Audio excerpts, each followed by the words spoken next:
Baik, Assalamualaikum warahmatullahi wabarakatuh. Ah, kita akan melanjutkan sesi yang kedua dari mm, webinar ya sebetulnya, tapi saya rekam kembali atas permintaan panitia yang bertajuknya ikhtiar untuk memenuhi kebutuhan psikis anak dan ibu. Untuk kebutuhan psikis anak sudah saya rekam sebelumnya, saya ubah sengaja menjadi 2 part supaya ibu-ibu juga enak ya untuk menontonnya.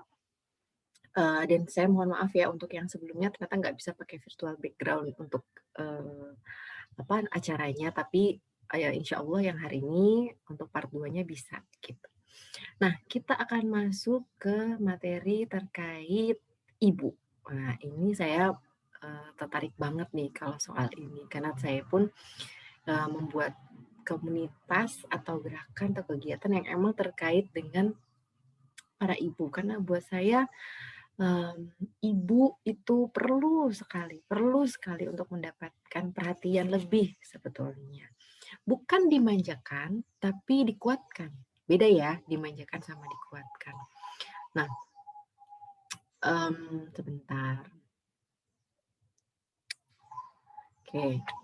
Nah, sekarang saya akan mulai share materinya. Oke, sudah kelihatan ya mudah-mudahan. Saya kasih slide dulu. Oke. Jadi untuk materi yang kedua, kemarin saya berikan judul Merawat Kasih Ibu. Kenapa merawat kasih ibu judulnya? Nah, sebelum itu saya masuk dulu ke slide berikutnya ya. Koneksi hati dan pikirannya ibu. Nah, kemarin di webinar saya sudah bertanya kepada para UMA yang hadir saat itu. Kalau bicara tentang emosi pada ibu, idealnya kondisi emosi seperti apa sih yang sebaiknya dimiliki oleh seorang ibu? Ini jawabannya, gitu ya. Tenang, sabar, mendengarkan, stabil, penyayang, percaya diri bahwa kita bisa jadi ibu yang baik, respect, bisa merespon emosi dengan baik, hangat, menenangkan. Masya Allah ya, seorang ibu itu diharapkan gitu ya, idealnya tuh seperti ini, gitu kan. Tapi kemudian saya juga bertanya, sejujur-jujurnya, pada keseharian, kondisi emosi saya sebagai seorang ibu tuh biasanya bagaimana? Ini yang muncul, gitu ya. Suka ngomel, nggak bisa sabar ini ya, labil, mudah marah atau mood swing kalau lapar, apalagi kurang sabar, kalau lelah mudah emosi, khawatir, merasa bersalah karena merasa tidak optimal mendampingi anak, nada tinggi, ingin diturutin, mudah panik, gitu ya. Nah, ini semua adalah kenyataan yang familiar kita temui sebetulnya sehari-hari ya, uma-uma sekalian. Saya juga suka melakukan yang seperti ini, gitu. Tapi kalau kita lihat dari kondisi idealnya, kok kayaknya kondisi idealnya harusnya positif semua gitu ya. Tapi kemudian pada keseharian kita juga mengalami ini, kok kayaknya jomplang ya diskrepansinya gitu kan ya. Jadi bagaimana ini gitu ya? Apakah saya kemudian bukan ibu yang baik gitu ya? Nah, ini kita sering berpikir bahwa ketika kita melahirkan anak, maka semua kapasitas, kualitas yang seharusnya dimiliki oleh seorang ibu tuh sudah otomatis gitu kita miliki dan terjaga, gitu ya. Tapi kalau kita berkaca pada tadi pengalaman pertanyaan 2 tadi, nyatanya ada masanya ketika ibu merasa lelah. Ada ke masa-masa ketika ibu merasa marah. Ada masanya ketika ibu kehabisan tenaga untuk mengekspresikan kasih sayangnya. Betul ya? Nyatanya kita sering lupa bahwa fitrah kasih sayang sebagai ibu itu tetap loh perlu ditumbuhkan, perlu dirawat, kemudian dijaga. Gitu ya, seperti tanaman kita tumbuhkan, kita rawat, kita jaga, nanti buahnya bagus gitu ya untuk diberikan. Sama gitu ya. Kita juga seorang ibu tuh seharusnya begitu. Bukankah Rasulullah SAW juga menyebutkan ibu sebanyak 3 kali sebelum ayah? Jadi apa maknanya bagi kita para ibu? Kalau kita refleksikan ini, aku tuh setelah jadi ibu nih gitu ya, bahkan peran ibu tuh disebut 3 kali loh sebelum ayah. apa maknanya ya? Nah, saya nggak akan jawab sekarang. Mudah-mudahan kita temukan jawabannya dalam pembahasan kita uh, untuk materi ini ke depannya ya. Nah, kalau ibu melihat materi bagian anak, gitu ya, di sana kan ada ya perkembangan otak. Prinsipnya sama, sama. Otak kita juga sama, terdiri dari lantai atas, otak berpikir, pengendali emosi, pengendali diri, mengambil keputusan, itu semuanya di atas ini. Kemudian ada otak tengah, kemudian ada otak lantai bawah, itu adalah otak primitif. Pusat emosi, insting bertahan hidup, memori, itu semua di sana. Prinsipnya, prinsip kerjanya, ini takutnya nggak kelihatan ya, sebentar. Nah, prinsip kerjanya itu adalah lantai bawah, gitu ya, pusat memori, itu nanti kalau dia tertrigger gitu ya, terstimulus gitu ya, si memori ini, memori akan membangkitkan emosi, gitu ya.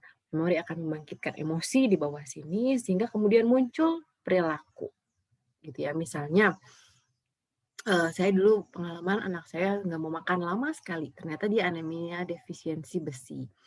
Nah, kemudian saat itu yang saya rasakan itu betul-betul dari mulai putus asa, frustasi, bingung, sedih juga gitu ya.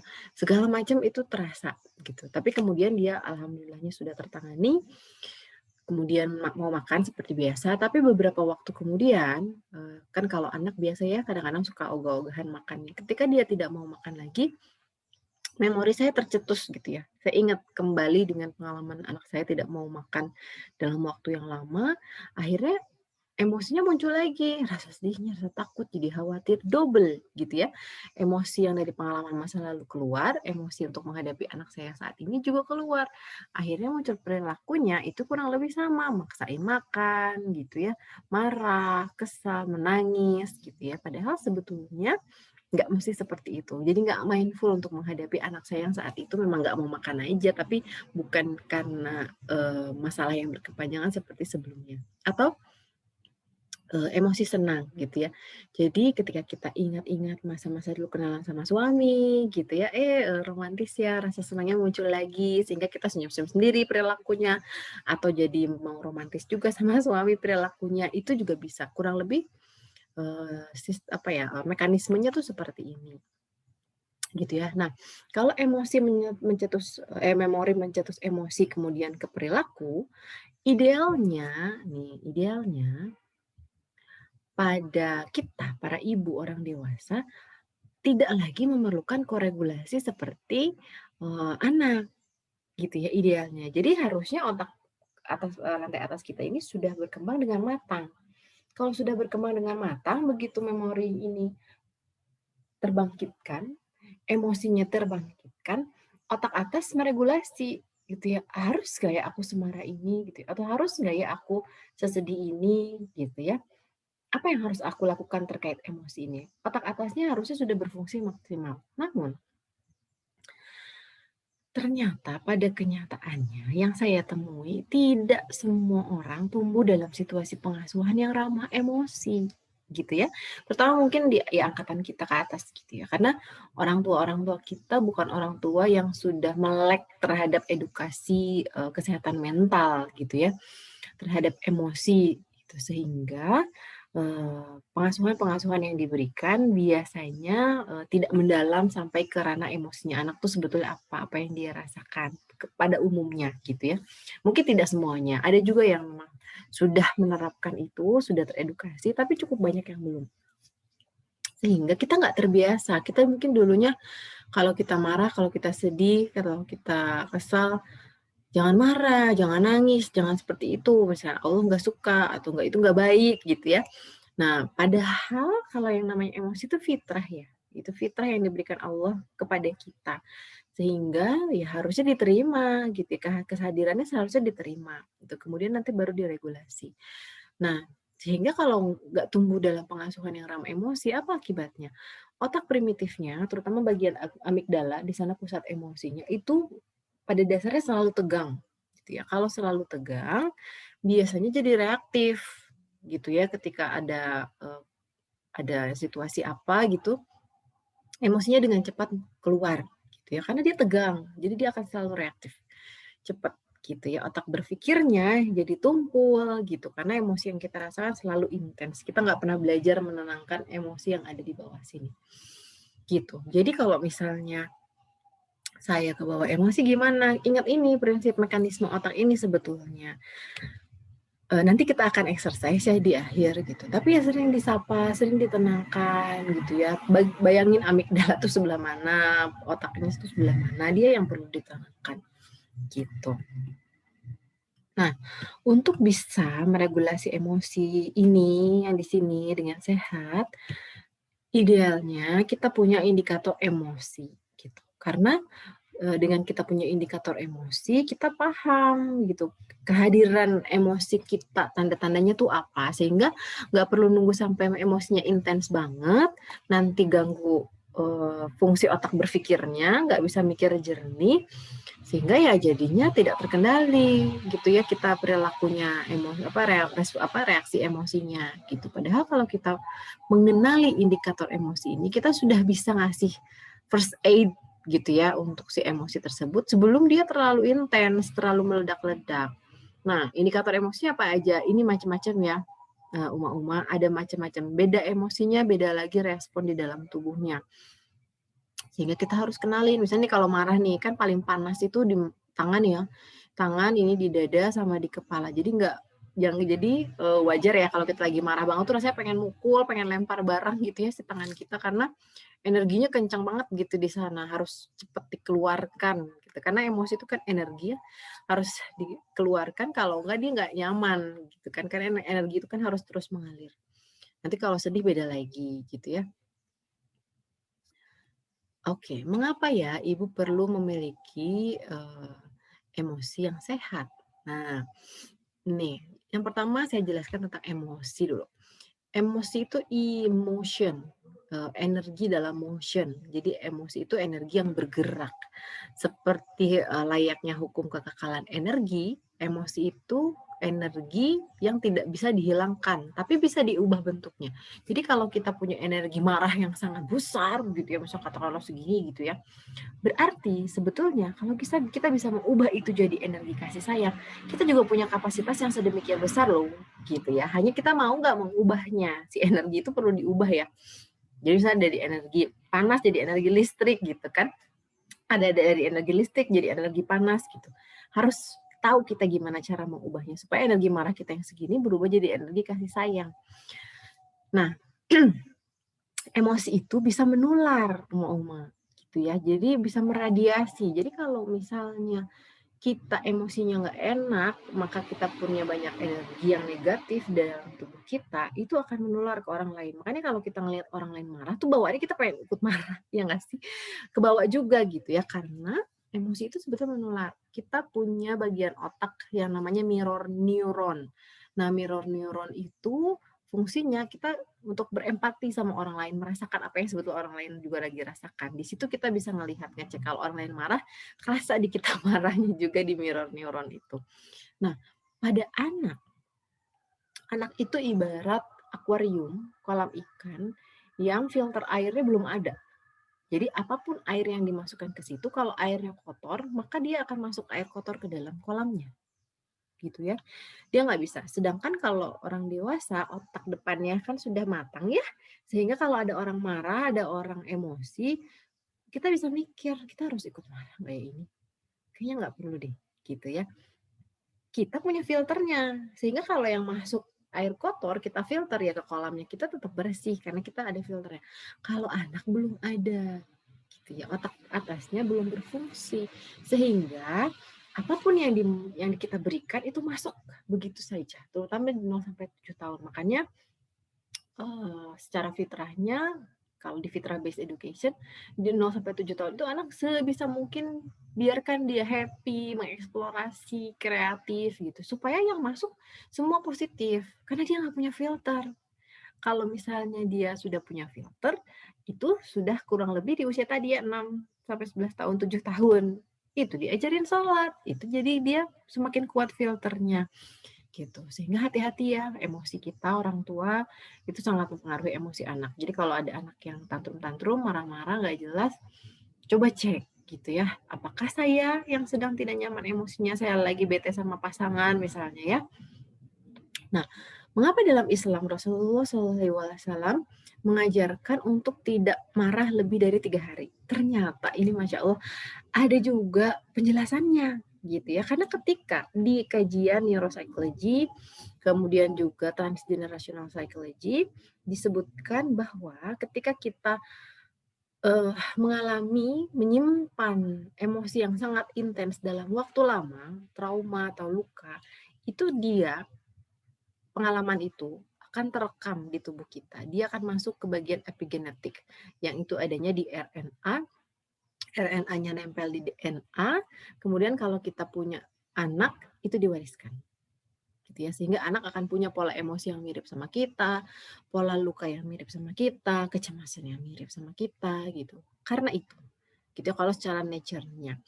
Terutama lebih dari 3 hari. Jadi kalau bisa memang sebelum 3 hari, emosi-emosi negatif yang kita rasakan sebaiknya sudah kita upayakan untuk mereda. Gitu, Masya Allah ya, ada penjelasannya. Nah, jika kita mau menemukan anak yang sehat emosi, maka terlebih dulu ia memerlukan orang tua yang sehat emosinya. Tentu ini ya. Oke. Nah, emosi tadi kan tentu Umama nanti di sini bertanya, jadi gimana dong cara saya meregulasi emosi saya supaya sehat? Yang pertama, emosi biasanya merupakan messenger yang berusaha menyampaikan pesan bahwa sesuatu dalam diriku tuh belum terpenuhi. Ada yang aku inginkan tapi belum didapatkan gitu ya. Ada yang sedang aku rasakan dan aku butuh untuk ditenangkan misalnya gitu. Dia messenger ya, pembawa pesan gitu. Salah satunya biasanya karena kebutuhan dasar ibu belum terpenuhi gitu. Kayak tadi ya di awal di pertanyaan saya, kalau lagi lapar biasanya suka lebih cepat marah. Ya iya, karena kebutuhan dasarnya belum terpenuhi. Jadi emosinya bukan tentang anak kita nakal gitu ya, si marah-marahnya kita, tapi itu tentang diri kita. Seringkali itu tentang diri kita kok emosi itu. Gitu ya. Uh, ada salah satu kajian yang menarik nih. Jadi persepsi segala sesuatu hal di dunia ini itu menjadi bermakna ketika kita persepsikan. Sehingga apapun yang orang lain bilang di luar sana itu tidak akan bermakna kalau tidak kita iyah-iyahkan di kepala kita. Jadi kalau misalnya kata orang, misalnya kamu tuh ibu yang gak becus deh gitu kan ya. Ketika kita enggak kok, aku kayaknya bagus ke anakku, kemarin aku urus dia gini, urus itu, kayaknya itu enggak. Itu maka tidak akan jadi iya untuk diri kita, si ibu yang tidak becus itu. Tapi kalau kita, iya ya, aku kayaknya memang enggak becus yang urus anak aku. Kita iyahkan, itu kemudian masuk ke dalam diri kita, kemudian memicu emosi, gitu ya. Nah, kemudian emosi itu sebetulnya jadi messenger bahwa ada persepsi kita yang lagi nggak tepat gitu. Sehingga itu yang perlu benahi gitu. Jadi emosi itu messenger ya ibu-ibu. Kalau ibu lagi marah-marah, kesel-kesel, uring-uringan, coba dicek. Di balik emosi itu sebetulnya apa? Kalau tadi saya ajak ibu-ibu semua untuk lihat the mind behind the behavior pada anak, sama kita juga. Coba cek apa yang ada di balik perilaku kita yang marah-marah ini sebetulnya. Nah, ini kebutuhan dasarnya ya. Saya rasa sebetulnya Uma-uma di sini Ibu juga sebetulnya sudah tahu ya kebutuhan dasar itu ada apa saja. Tapi saya mau sampaikan bahwa kebutuhan itu ada hierarkinya gitu ya. Dari yang paling dasar itu yang harus kita penuhi lebih dulu. Ini adalah kebutuhan fisik gitu ya, kayak bernafas, makan, air, seks, tidur gitu ya. Kemudian nanti ke safety, love, esteem, aktualisasi diri. Jadi aktualisasi juga kita semua manusia itu butuh aktualisasi diri. Tapi seperti apanya, bagaimananya, besar atau bukan besar atau kecilnya ya, tapi, seperti bobot gitu ya, bobot, aktualisasinya seperti apa, itu kembali sesuai dengan peran kita sebetulnya, gitu ya. Ini saya hanya, apa ya namanya, menyederhanakan dari piramida ini ke lingkaran-lingkaran ini, gitu ya. Ini kita perlu penuhi, kalau tidak dipenuhi, ini nanti kita sendiri yang sebetulnya rasanya jadi nggak enak, gitu. Jadi ini ya, kalau misalnya kita, sudah jadi ibu apalagi gitu ya, rasanya untuk istirahat aja kan susah ya gitu ya, untuk tidur aja tuh rasanya susah. Jadi bagaimana dong gitu kan ya, mau makan ngeduluin anak, ngeduluin, apa namanya, suami dulu gitu ya, terus nanti ujungnya kita lapar, nanti kita sebel sama anak atau lebih cepat marah sama anak, padahal kitanya yang telat makan gitu. Saya pahami gitu ya, ketika jadi ibu ya itu semua memang terjadi, gitu ya, itu semua terjadi, saya akui, tapi bukan berarti tidak bisa disiasati, gitu. Nah, sebelum kita cek, seperti apa caranya, kemarin saya tanya, siapa yang harus memenuhi kebutuhan dasar kita sebagai individu juga sebagai ibu? Ada yang jawab kemarin itu sendiri-sendiri, diri sendiri, suami, begitu ya. Nah, saya mau, meng-highlight ini. Hati-hati ketika kita meletakkan orang lain sebagai subjek yang seharusnya memenuhi kebutuhan kita. Entah itu suami atau anak atau yang lainnya. Kenapa? Saya kasih contoh. Misalnya kita ibu rumah tangga, gitu ya. Kemarin saya kasih contoh ini juga, ibu rumah tangga. Kemudian, saya me meyakini bahwa karena saya ibu rumah tangga tentu kondisi finansial itu bergantung sama suami. Artinya kebutuhan finansial saya itu dipenuhi harusnya oleh suami gitu. Apakah betul demikian? Ada benarnya, tapi ada baiknya juga kalau kita, sebetulnya mempunyai sudut pandang seperti ini. Kalau kita percaya pada konsep rezeki dari Allah Subhanahu wa taala, masa sih kita nggak punya rezeki finansial gitu ya dan semua itu harus dipenuhi sama suami gitu ya dan bukan dipenuhi oleh diri kita sendiri. Kalau kita jadi ibu rumah tangga, coba kalau kita yakini gitu ya bahwa pada uang yang dihasilkan oleh suami itu ada porsi rezeki saya sebetulnya yang diberikan Allah dengan media atau fasilitator suami saya gitu. Yang kalau saya, mengerjakan dengan sepenuh hati pekerjaan-pekerjaan saya di rumah, berusaha sebaik mungkin mengerjakan apa yang saya kerjakan di rumah, maka Allah juga akan semakin ridho dan akan melapangkan, memperbanyak rezekinya melalui suami saya. Yang itu sebetulnya saya juga yang memenuhi dengan saya bekerja sebaik mungkin di rumah. Nah, kalau seperti itu kan enak gitu ya, semua apa namanya, nanti rasanya lapang, gitu ya. Dan itu kita meyakini bahwa kita loh yang lagi memenuhi kebutuhan finansial kita sebetulnya, tapi melalui suami. Ada baiknya suami juga punya konsep seperti ini ya, sudut pandangnya. Kalau anak gimana? Misalnya, saya suka ketemu nih ya, di penjurusan, di tes minat bakat, di klinik. Bu, kata orang tuanya, "Saya pengen anak saya masuk ke kedokteran," katanya. "Oh iya, kenapa Pak?" Gitu ya. "Karena saya dulu, pengen masuk kedokteran tapi saya nggak bisa," gitu, "saya gagal. Jadi saya tetap, saya tetap sekarang, pengen kalau gitu anak saya yang ada di kedokteran," gitu ya, anak saya yang masuk kedokteran. Oh gitu ya, masya Allah. Tapi setelah saya cek, apa namanya, potensi anaknya, ya sebetulnya mungkin sama sama ayahnya kurang lebihnya gitu ya. Mirip-mirip, memang tidak pas untuk masuk kedokteran, tapi orang tuanya seringkali, apa namanya, memaksakan gitu ya, bahwa anaknya ya harus dia masuk kedokteran gitu. Saya sudah biayai bimbelnya, lesnya, dan lain-lain. Mmm, itu kan sebetulnya kasihan ya gitu, karena itu sebetulnya jadi kita me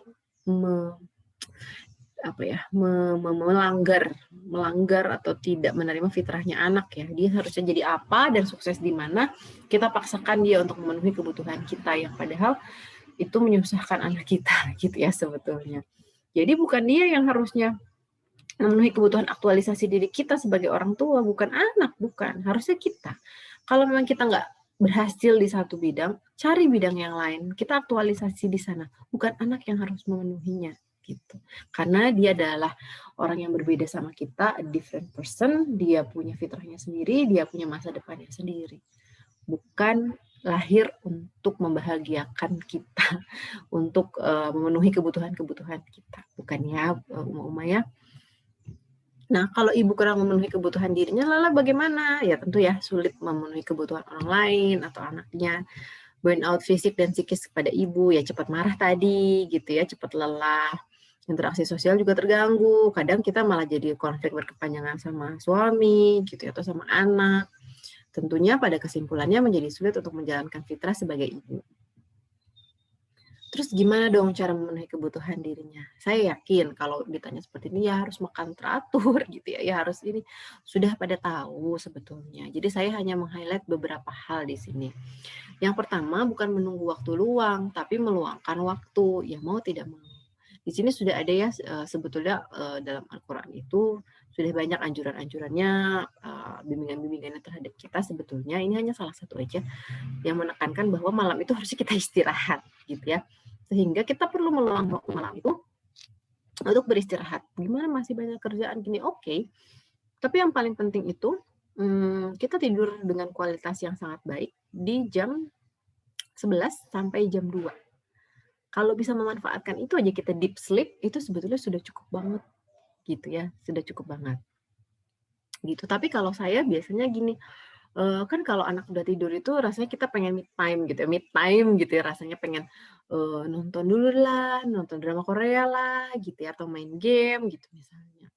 Kalau saya biasanya membatasi diri, gitu ya, membatasi diri, tidak lebih dari 2 episode setiap malamnya, gitu. Karena kalau udah lebih dari situ, nanti saya tidurnya lewat tengah malam, tidurnya kurang, bangun lelah, saya jadi emosi sama anak, saya tidak mau, gitu ya. Sehingga saya batasi 2 episode, setelah itu saya upayakan harus tidur, gitu. Jadi meluangkan waktu, bukan menunggu waktu luang, karena kalau ibu-ibu menunggu waktu luang kapan ya, rasanya nggak pernah ada waktu luang gitu kan. Kemudian yang kedua, prinsip baterai handphone. Ibu-ibu punya handphone ya, semua kita punya handphone. Suka perhatikan kan baterai handphone itu kalau sudah kurang dari 20% tuh jadi merah ya.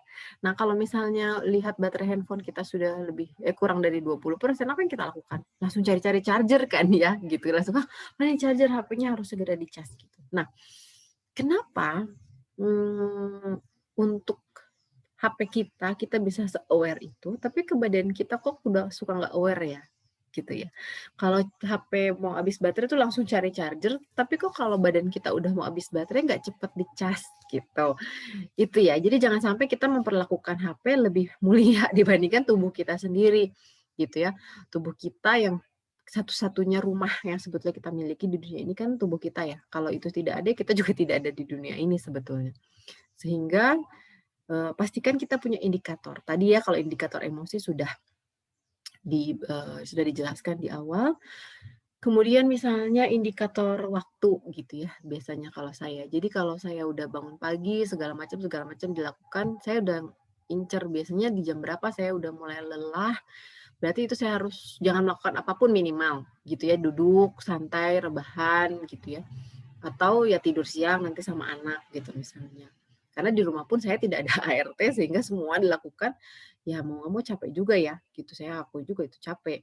Nah, terus pasang remindernya tadi bisa waktu gitu ya, atau bisa orang lain. Jadi biasanya kalau ke suami saya, "Pak kalau mau udah mulai ngegas jawabnya gitu ya, udah mulai tuh dubuh, itu tandanya lelah, nanti tolong diingetin ya," gitu. Awareness jelas ya, kita yang harus punya juga kesadaran diri. Kita nggak bisa minta orang lain yang ngingetin kita, kalau kita juga nggak sadar dan minta orang lain ngingetin kita gitu. Itu. Jadi kita yang sadar duluan.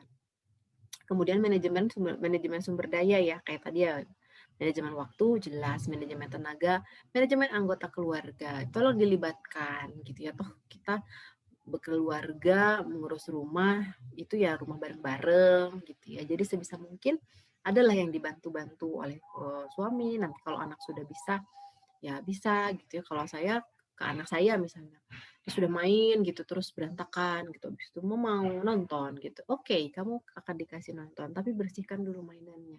Jadi dia belum 3 tahun tapi bisa dia bersihkan gitu ya mainannya, rapikan, nanti habis itu dia baru dapat nonton. Ya kan itu berarti manajemen sumber daya ya, kita jadi nggak usah capek-capek ngeberesin mainannya dia, dia bereskan sendiri, gitu.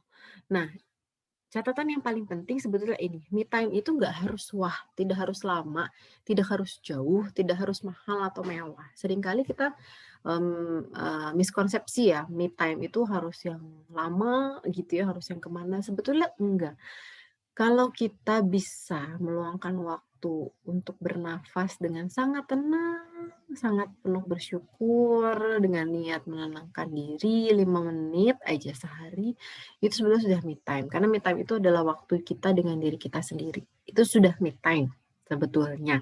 Sudah recharge lagi harusnya. Dan kita kalau dalam Islam dikasih waktu ya sebetulnya 5 waktu paling tidak dalam sehari untuk sendirian gitu ya, ya tentunya quality time bersama Allah, tapi juga me time untuk diri sendiri. Nafasnya diperbaiki selama sholat gitu ya, ayat-ayatnya jangan dibaca buru-buru gitu, sehingga di situ me time-nya. Kalau kita ngelipat mukena, ngelipat sajadah terus masih emosi aja bawaannya, nggak jadi tenang, barangkali kita perlu refleksi. Saya tidak berani menilai kualitas ibadahnya ya, tapi mungkin kita refleksi, kita lihat lagi bagaimana kualitas me time-nya kita di dalam sholatnya kita, udah oke atau belum gitu. Oke. Ketika kebutuhan diri terpenuhi, biasanya kondisi emosi jadi lebih stabil, pasti ya. Ketika kebutuhan diri terpenuhi, kita akan punya lebih banyak energi untuk menyayangi. Karena kalau kita isi kendi kita full, maka kita punya banyak isi untuk juga dikasih sama orang lain. Jadi itu prinsipnya ya. Nah, jadi untuk memberikan kasih sayang ke orang lain menjadi lebih penuh kasih itu seperti apa gitu ya. Ternyata itu perlu dimulai dari sebetulnya diri sendiri. Saya pakai pendekatan self compassion ya kalau di sini dari Christine Neff. Kemarin saya tanya ini. Sudahkah Ibu menerapkan welas asih kepada diri sendiri? Self compassion itu welas asih ya. Bukan cuma kasih sayang sebetulnya, tapi welas asih gitu. Jadi ada perasaan iba di sana, kasihan terhadap diri sendiri gitu ya. Apa namanya?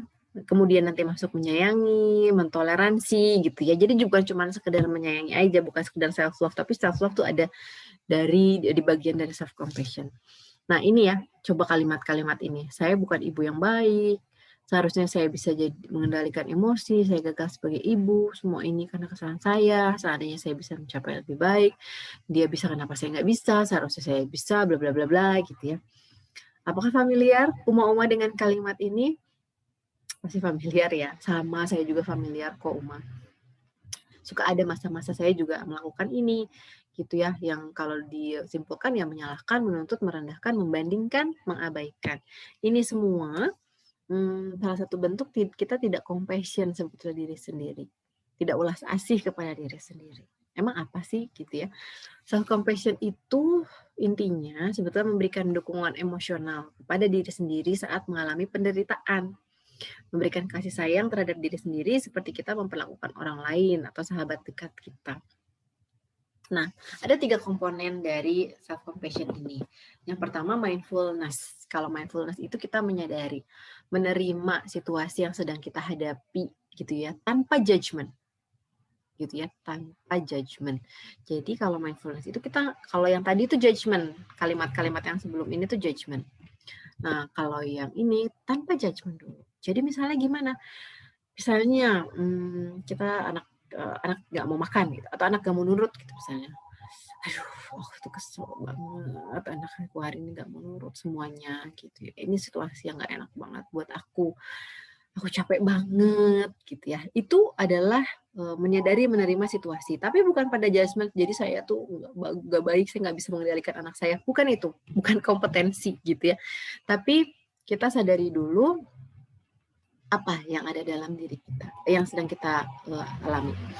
Nah, kemudian kalau kita sudah mindful sama situasi yang sedang kita alami, kemudian kita masuk ke common humanity, kesadaran dan penerimaan bahwa kita tuh nggak sendiri dalam penderitaan yang kita rasakan. Jadi kita tuh kasih membuka pikiran kita terhadap dunia luar untuk jadi input ke diri kita sendiri gitu, bahwa oh orang lain juga sama ya struggling ya, orang lain juga sama kok. Makanya ini pentingnya kayak kita, gabung di Quran Display, jadi member komunitas ibu, untuk tahu bahwa, oh ibu-ibu yang lain tuh juga mengalami kesulitannya sendiri, ujiannya sendiri gitu ya. Termasuk kalau dalam Islam, kita meyakini bahwa Allah itu sudah menetapkan, cerita hidup kita, nasib kita, dan sampai ujian-ujiannya. Dan seluruh umat itu pasti dapat ujian gitu. Mungkin ujiannya berbeda, tapi kita punya keyakinan bahwa setiap orang tuh juga ya punya kesulitannya.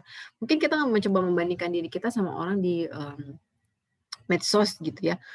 Wah, hidupnya happy banget, enak banget gitu ya. Tapi kan itu cuma sedetik aja dari kehidupan dia satu hari itu ya. Dan bertahun-tahun kehidupannya dia. Kita nggak pernah tahu yang susah-susahnya itu sebetulnya gimana, seperti apa gitu ya. Biasanya itu terbukanya kalau di grup-grup seperti ini. Oh, ternyata dia juga mengalami hal yang nggak enak gitu. Nah, itu. Jadi kita yakini gitu ya, kita pegang keyakinan kita bahwa orang lain juga seperti itu, kita nggak sendiri loh gitu. Nanti setelah mindfulness, common humanity, baru kita melakukan self kindness, memberi kasih sayang segala bentuk kualitas kebaikan pada diri sendiri. Sentuhan gitu ya, misalnya kalau emosinya sudah muncul, ada bagian-bagian yang kita nggak enak ya, misalnya dada kita usap-usap dada kita, atau mungkin bahu kita, atau mungkin leher kita tegang, kepala kita pusing gitu ya. Kasihlah sentuhannya, seperti kita menyentuh anak ketika mencoba menenangkan dia. Ke orang lain kasih, ya kasih juga ke diri sendiri. Kalimat yang positif, gak apa-apa kok gitu ya, kamu udah berusaha kok gitu ya. Latihan nafas, ini penting banget latihan nafas, karena nafas itu ngasih oksigen lebih banyak ke otak, nanti dia akan menyegarkan otak kita, sehingga otak berpikirnya nanti nyala lagi gitu ya. Otak yang primitifnya jadi lebih tenang, gak terlalu tegang gitu. Jadi sesederhana mengendalikan emosi itu adalah dengan mengendalikan nafas sebetulnya. Oke, ini highlight saya terkait ini ya, kebutuhan ibu dan kasih sayang. Tugas kita di dunia itu gitu ya, sebetulnya bukan mencari kasih sayang ya, atau mencari cinta ya, tapi kalau kita punya kendala terkait itu, kita cari apa ya yang menghalangi saya dari kasih sayang? Kok saya susah menyayangi orang lain, atau susah menerima kasih sayang orang lain terhadap diri kita sendiri, atau susah menyayangi diri kita sendiri. Apa barriers-nya? Apa penghalangnya? Gitu ya. Kalau sudah ketemu tadi pakai compassion, kemudian kita yakini bahwa kita perlu meyakini bahwa dengan keburukan itu akan hilang dengan kalau kita mengiringinya dengan kebaikan. Sudah dijelaskan ya, bersama kesulitan itu akan ada kemudahan gitu untuk kita, sehingga ya itu kita coba yakini gitu ya, kita cari. Tapi kemudahan itu juga nggak datang sedemikian saja gitu ya ke kita, tapi kita yang harus cari, kita yang harus upayakan kemudahannya apa ya sebetulnya. Kan udah disebutkan ya, Allah juga nggak akan mengubah nasib suatu kaum kalau mereka nggak mengubah nasibnya sendiri gitu kan. Jadi kita yang mengupayakan si kebaikan itu dengan cara-cara yang kita pelajari. Allah tidak akan hanya akan menunjukkan kasih sayangnya kepada mereka yang juga penuh kasih sayang. Sehingga tadi ya, kasih sayang itu penting banget. Jadi kalau kita belum bisa sampai pemaafan, minimal kita coba tumbuhkan kasih sayang sama diri kita sendiri sebelum kita bisa memaafkan. Nah, ini nanti kita akan latihan, tapi sekarang saya akan coba jawab dulu pertanyaan. Saya share pertanyaannya di sini. Oke, ini tadi yang anak-anak udah. Bedanya, nah ini, bedanya ketidakwelas asihan dengan evaluasi diri. Misalnya kalau memang masih merasa kurang ikhtiar, gimana Mbak? Nah, kuncinya kalau kita mengevaluasi diri, itu perlu seobjektif mungkin by data, supaya evaluasinya tidak jadi judgement. Seperti tadi misalnya, aduh saya ini masih nggak bisa gitu ya, saya tuh masih nggak bisa aja mengendalikan emosi, saya itu nggak baik banget di depan anak-anak kita gitu ya, saya tuh kurang gitu ya, saya tuh harusnya bisa, yang lain juga bisa gitu ya. Itu judgement. Itu hati-hati, karena kalau itu akan merusak emosi kita pelan-pelan dari dalam diri. Tapi kalau evaluasi diri yang welas asih, itu kita by data objektif. Misalnya, tadi kan mindfulness ya, aduh hari ini aku kelepasan marah nih ke si Kakak gitu ya, karena dia ngeselin banget hari ini gitu ya. Duh, gimana dong ya gitu kan ya, hari ini dia ngeselin banget gitu. Apa aku, ini ya gitu ya, apa aku salah banget ya hari ini gitu. Tapi kemudian kalau evaluasinya by data, tapi kalau kemarin-kemarin dia nurut sih. Saya bisa kok pakai cara yang ini gitu ya, saya berhasil kok ngasih tahu dia. Nanti di waktu yang lain, oh kalau waktu yang itu saya belum bisa karena pakai cara yang ini. Tapi di waktu yang lain kemudian saya bisa lagi tuh, gitu ya. Jadi seimbang kan, balance saya bisanya di sini, yang di sini saya nggak bisa, tidak setiap hari saya gagal gitu ya. Tapi ada hari-hari saya berhasil gitu. Seringkali kita mengevaluasi diri berdasarkan satu kegagalan yang kita alamin hari itu gitu ya, atau di beberapa waktu itu di minggu itu gitu. Tapi kita nggak lihat hari-hari waktu-waktu yang lain. Sehingga, kalau misalnya mau mengevaluasi diri yang welas asih, kita by data ya, objektif. Ketika sudah welas asih ke diri sendiri, tapi masih terpancing emosi, gimana caranya tetap sabar dan sadar untuk bisa mengendalikan emosi? Ya wajar aja nggak apa-apa gitu, kita coba welas asih ke diri sendiri, tapi emosi kan tetap ada ya fitrahnya, gitu. Jadi kalau itu muncul, kita mindful, diterima dulu emosinya, ini kesel, ini marah, kita belajar caranya gitu ya, untuk meregulasi. Misalnya kalau saya marah, waktu itu kemarin saya juga sempat jelaskan ya, kalau saya marah tuh kalau dulu dikit-dikit tuh saya udah nangis duluan kalau mau ngomong sama suami saya tuh suami saya bete gitu ya, karena nangis terus, dia nggak ada kesabaran untuk nungguin istrinya nangis gitu kan. Nah, akhirnya saya juga belajar bahwa nggak seperti itu caranya, kalau lagi emosi saya salurkan pakai yang lain dulu, entah itu menulis dan lain-lain, kemarin saya sudah jelaskan ya. Gitu. Jadi tetap kita explore cara, meregulasi emosi. Nah yang selanjutnya, anak saya sedang merasakan trauma BAB karena yang keras, dia selalu ketakutan, nggak mau jongkok. Akhirnya saya bilang, "Nggak usah takut," untuk beri kenyamanan pada saya. Akhirnya saya beri solusi, kalau, BAB-nya takut dipeluk, tapi akhirnya jadi keterusan. Apakah saya salah dalam memberi solusi seperti itu? Oke, sebetulnya cara itunya sudah tepat, artinya memberikan kenyamanan, boleh dipeluk. Nanti perlahan-lahan ya terus dilepas aja. Misalnya sekarang kan BAB-nya udah nggak sakit gitu ya, sok nggak apa-apa, pelan-pelan dilepas gitu ya, pelan-pelan dilepas. Misalnya diganti pakai simbol, kan 3 tahun ya, simbolik ya, tadi kan udah dijelaskan di area anak. Jadi pakai simbol, misalnya ditemenin ya sama boneka dia gitu ya, atau sama, sikat gigi sekarang kan anak-anak juga lucu-lucu ya, gitu. Ditemenin ya sama Pak Beruang gitu, kalau saya biasa gitu, "Sok pegang Pak Beruangnya sambil kamu, BAB atau pipis." Jadi kita nanti perlahan-lahan, apa ya namanya, mengurangi gitu ya, harus dipeluknya gitu. Itu bisa bisa bisa bisa. Kemudian bagaimana menghilangkan rasa trauma pada anak? Prinsipnya kalau, otak itu kalau udah keburu ada jaringan yang jelek gitu kan ya, nanti dia lama-lama kalau tidak pernah dikuatkan, artinya nggak pernah terpapar trauma-trauma yang sama lagi, itu akan aus sebetulnya dan rontok gitu ya, sehingga nanti dia akan lupa. Tapi kita perlu memperbanyak, pengalaman yang positif, pengalaman yang menyenangkan, sehingga dia tidak fokus sama si traumanya itu. Gitu. Itu salah satu prinsipnya sih sebetulnya. Jadi berikan dia banyak input positif supaya si rasa traumanya itu lama-lama dia gugur gitu ya. Dia nggak jadi fokusnya si anak ini. Karena dia punya banyak cadangan kendi yang isinya tuh pengalaman dan emosi yang positif gitu. Itu sih apa namanya? Kurang lebihnya ya si pertanyaannya.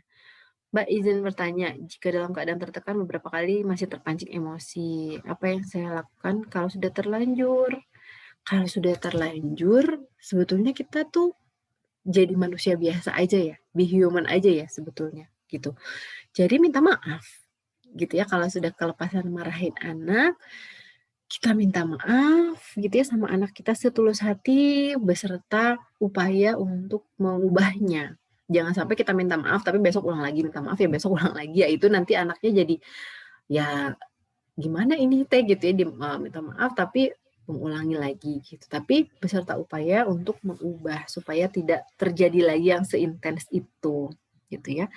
Anak akan ingat, iya Tentu anak ingat, tapi prinsipnya tadi ya, sebisa mungkin kita lebih banyak input yang positifnya kalau kita sudah terlanjur punya pengalaman yang tidak menyenangkan. Gitu.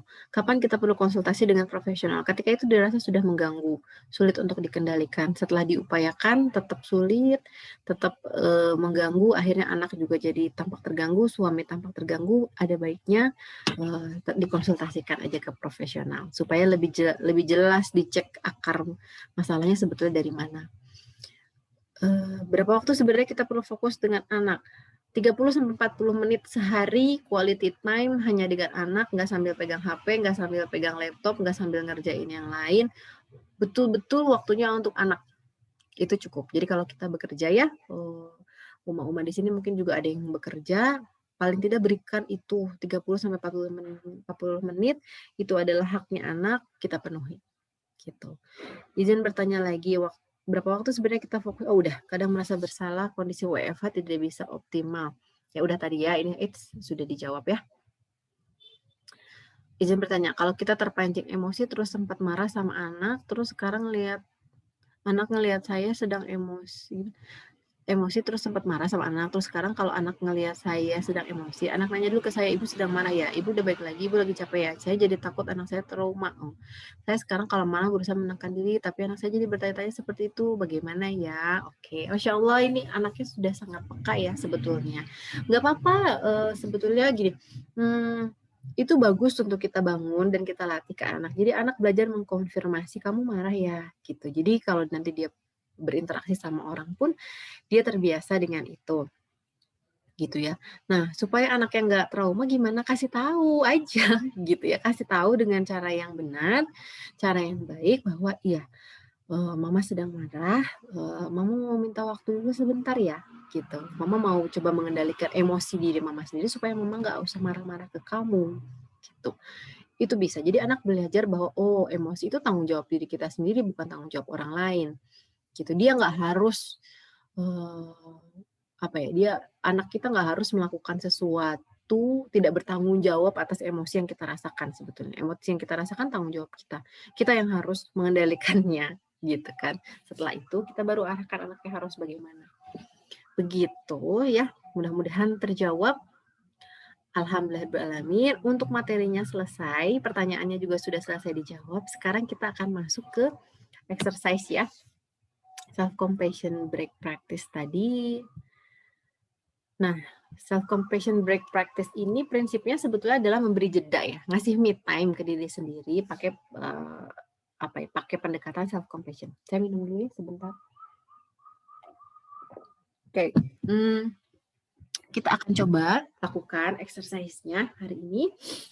Nanti saya akan memberikan arahan, silahkan uma-uma di sini duduk yang senyaman mungkin, atau boleh berbaring juga boleh, tapi pokoknya senyaman mungkin ininya posisinya ya.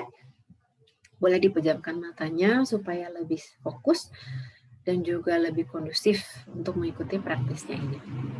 Silahkan tutup matanya, kita akan menarik nafas, inhale dan exhale, inhale dari hidung, exhale-nya dari mulut, kurang lebih 3 kali.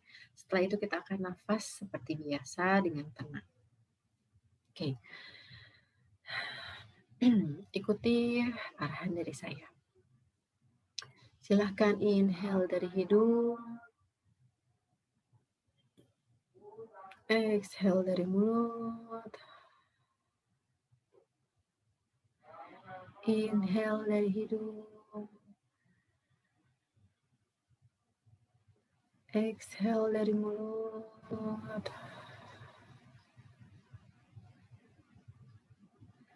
inhale dari hidung, exhale dari mulut. Oke. Sekarang silahkan nafas seperti biasa. Inhale dan exhale-nya dari hidung.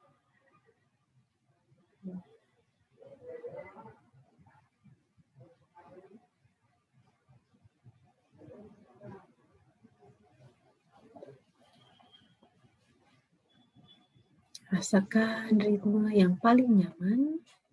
paling tenang untuk dilakukan.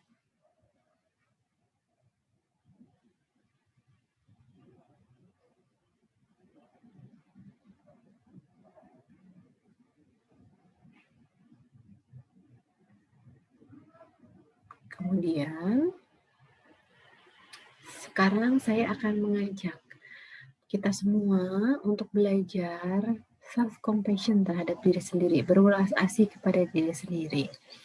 Karena kita belajar, maka kita akan mulai dari hal yang dirasa cukup mudah buat kita.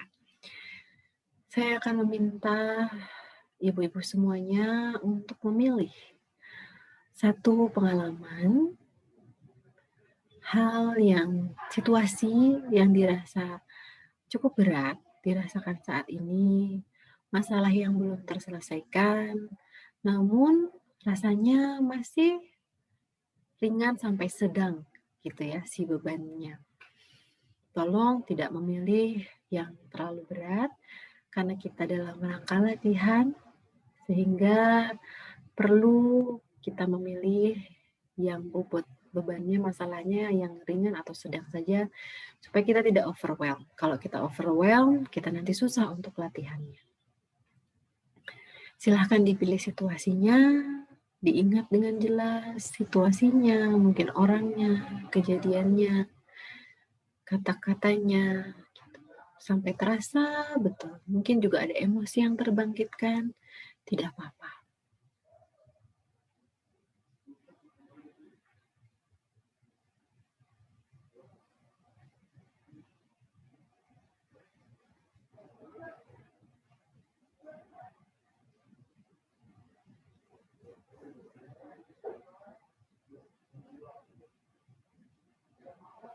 Baik, bagus. Jika sudah teringat, dipilih situasinya, mungkin sudah mulai terbangkitkan rasa emosinya, rasa tidak nyamannya. Kita akan coba mempraktikkan aspek yang pertama, yaitu adalah mindfulness. Kita terbuka, kita terima segala situasi yang kita hadapi beserta emosi yang kita rasakan. Misalnya kita bisa katakan bahwa, aduh, situasi ini berat banget buat saya. Situasi ini tuh tidak bikin saya nyaman. Saya kesal sekali. Atau saya sedih sekali. Diterima tanpa penilaian apapun. Saya frustasi atau apapun yang ingin disampaikan. Disampaikanlah apa adanya. Bahwa situasi ini berat, tidak nyaman buat kita semua.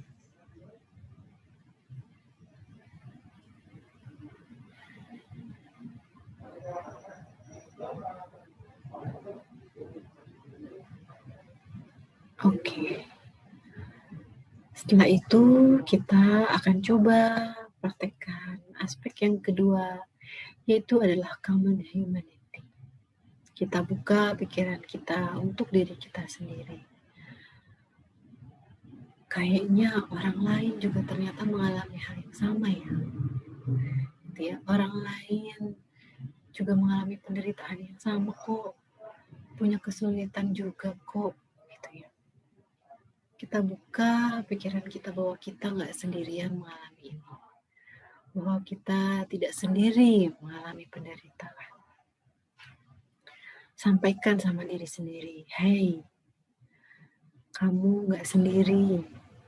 You are not alone.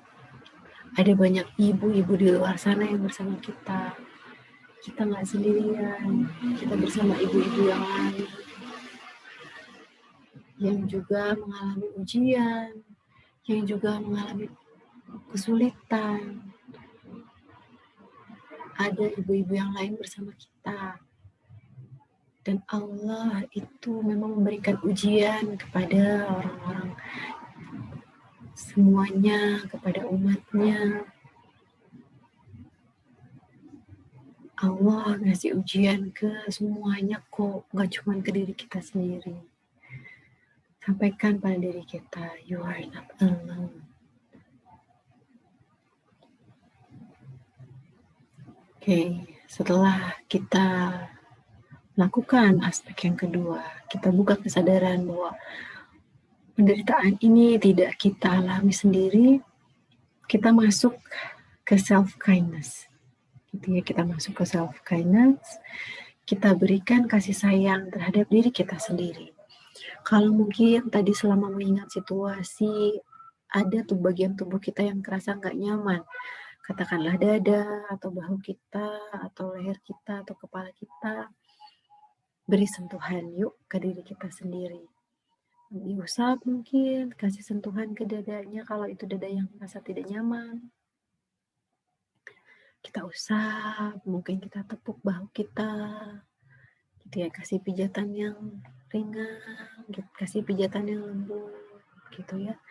Atau mungkin kasih pelukan ke diri kita sendiri, berikan Bu. Tubuh kita memerlukan itu. Tubuh kita perlu diberikan kasih sayang dari sentuhan yang hangat. Setelah kita kasih sentuhan, kita coba ucapkan pada diri kita sendiri, "Hai, nggak apa-apa kok." Sebut nama kita ya, misalnya saya Ima, "Hai Ima, nggak apa-apa kok. Nggak apa-apa kalau ini terasa berat buat kamu. Nggak apa-apa kalau tadi kamu marah. Nggak apa-apa kalau tadi kamu emosi ke anak kamu karena dia susah untuk dikontrol, sulit untuk dibilangin. Nggak apa-apa tadi kamu marah, itu fitrah kok. Itu natural muncul gitu ya. Atau nggak apa-apa kamu ngerasa sedih. Nggak apa-apa kamu belum bisa saat ini. Nggak apa-apa. It's okay. It's not your fault. Ini bukan kesalahan kamu. Nggak apa-apa. Kita bisa coba lain kali. Kita bisa coba di lain waktu. Kemudian setelah kita coba kasih penerimaan, kita ucapkan apresiasi ya, uma-uma ya sekalian ke diri kita sendiri.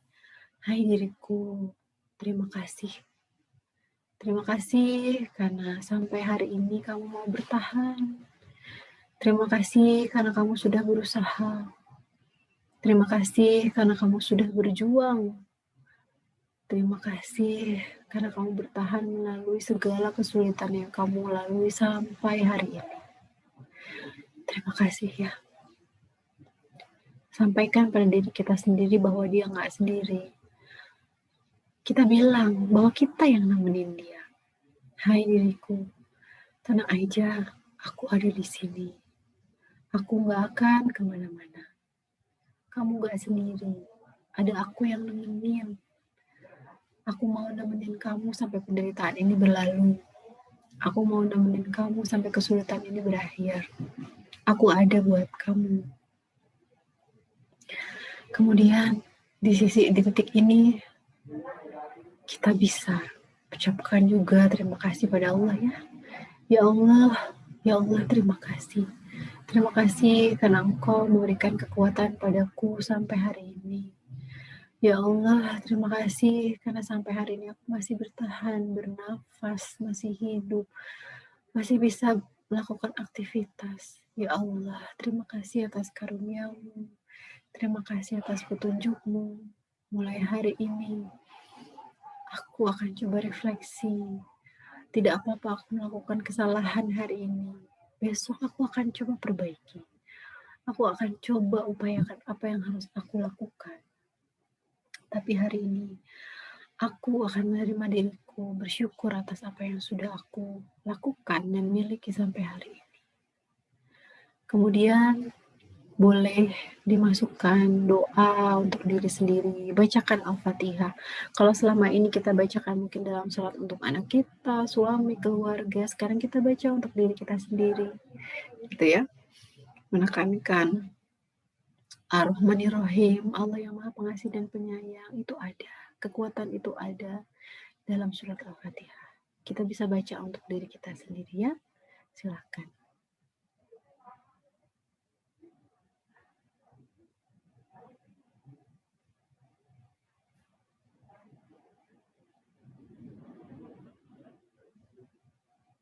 Boleh berzikir, zikir juga dimasukkan.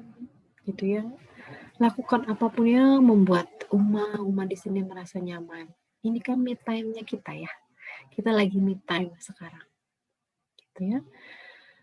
Oke, sampaikan semua hal-hal baik yang ingin disampaikan kepada diri kita sendiri sambil terus ditepuk, diusap, atau dipeluk. Kemudian kita bisa atur nafas lagi, tarik nafas dari hidung, hembuskan lewat mulut. Inhale dari hidung, exhale dari mulut. Inhale dari hidung, exhale dari mulut. Inhale dari hidung, exhale dari mulut. Kemudian atur nafasnya setenang mungkin. Kalau sudah siap, silahkan buka matanya. Kemudian kembali ke layar. Melihat adik saya juga di sana. Baik. Terima kasih para umat sekalian. Kalau ada emosi yang keluar, air mata yang juga mungkin keluar, nggak apa-apa. Dikeluarkan aja. Allah sudah kasih kita air mata, bukan hanya untuk menangis kemudian kelihatan lemah ya, tapi justru air mata itu diberikan untuk menguatkan kita, membersihkan mata kita ketika terlalu buram oleh masalah-masalah yang sedang kita hadapi, buram oleh emosi-emosi yang tegang di kepala kita. Kalau itu sudah keluar air matanya, kita tenang, emosi kita surut, kita bisa melihat lebih jernih lagi untuk apa yang dilakukan, yang bisa kita lakukan setelahnya. Gitu. Terima kasih dari saya, tampaknya sudah cukup. Mudah-mudahan manfaatnya bisa terasa oleh uma-uma sekalian. Apabila ada yang salah atau kurang, saya minta maaf. Saya tutup untuk sesi kali ini. Terima kasih banyak tim Quran Display yang sudah memberikan kesempatan kepada saya. Wassalamualaikum warahmatullahi wabarakatuh.